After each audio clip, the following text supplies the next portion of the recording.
Welcome back to Read Through the Bible with us. Today's part 116, where we read Job chapters 25 through 28. Job chapter 25.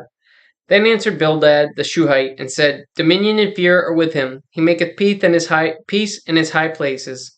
Is there any number of his armies, and upon whom doth not his light arise? How then can man be justified with God? Or how can he be clean that is born of a woman? Behold, even to the moon, and it shineth not. Yea, the stars are not pure in his sight. How much less man that is a worm, and the Son of Man which is a worm? Chapter 26. But Job answered and said, How hast thou helped him that is without power? How savest thou the arm that hath no strength? How hast thou counselled him that hath no wisdom? And how hast thou plentifully declared the thing as it is?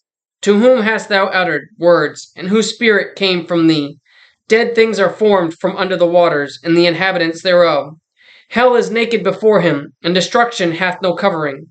He stretcheth out the north over the empty place, and hangeth the earth upon nothing. He bindeth up the waters in his thick clouds, and the cloud is not rent under them. He holdeth back the face of his throne, and spreadeth his cloud upon it. He hath compassed the waters with bounds, until the day and night come to an end. The pillars of heaven tremble and are astonished at his reproof. He divideth the sea with his power, and by his understanding he smiteth through the proud. By his spirit he hath garnished the heavens, his hand hath formed and crooked serpent. Lo, these are parts of his ways. But how little a portion is heard of him, but the thunder of his power, who can understand? Chapter 27. Moreover, Job continued his parable and said, As God liveth, who hath taken away my judgment, and the Almighty, who hath vexed my soul, all the while my breath is in me, and the Spirit of God is in my nostrils. My lips shall not speak wickedness, nor my tongue utter deceit. God forbid that I should justify you till I die. I will not remove mine integrity from me. My righteousness I hold fast, and will not let it go. My heart shall not reproach me as long as I live.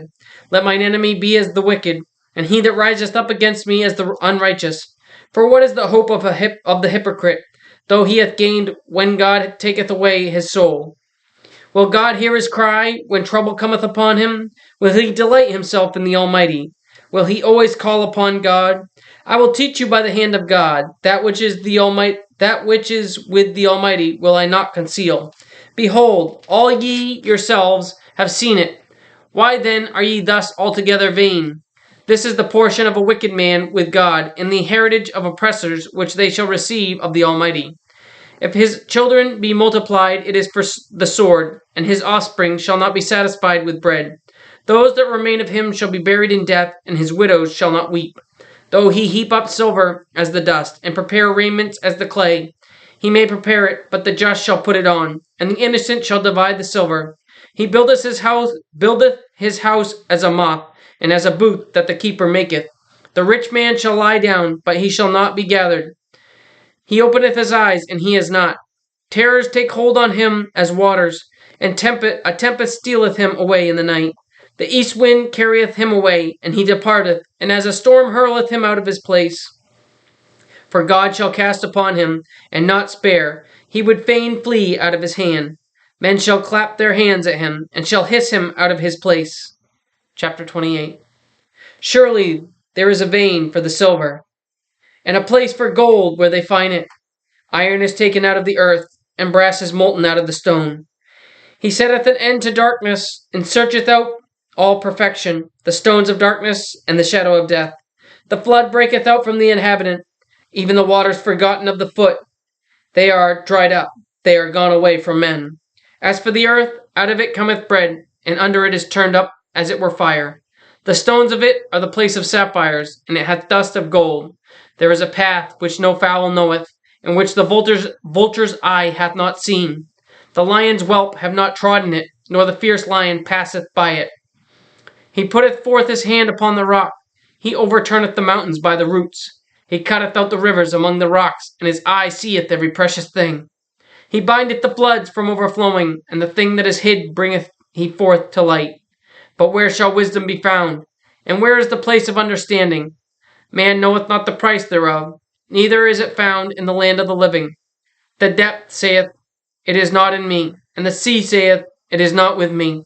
It cannot be gotten for gold, neither shall silver be weighed for the price thereof. It cannot be valued with the gold of Ophir, with the precious onyx or the sapphire. The gold and the crystal cannot equal it, and the exchange of it shall not be for jewels of fine gold. No mention shall be made of coral or of pearls, for the price of wisdom is above rubies. The topaz of Ethiopia shall not equal it, neither shall it be valued with pure gold. Whence then cometh wisdom, and where is the place of understanding? Seeing as it is hid from the eyes of all living, and kept close from the fowls of the air. Destruction and death say, We have heard the fame thereof with our ears. God understandeth the way thereof, and he knoweth the place thereof. For he looketh to the ends of the earth, and seeth under the whole heaven, to make the weight for the winds, and he weigheth the waters by measure. When he made a decree for the rain, and a way for the lightning of the thunder. Then did he see it, and declare it. He prepared it, yea, and searched it out. And unto man he said, Behold, the fear of the Lord, that is wisdom, and to depart from evil is understanding. Thank you for joining us today for part 116 of Read Through the Bible with us. Join us again tomorrow for part 117, where we read Job, chapters 29 through 32. And remember, Jesus loves you, and I do too. God bless.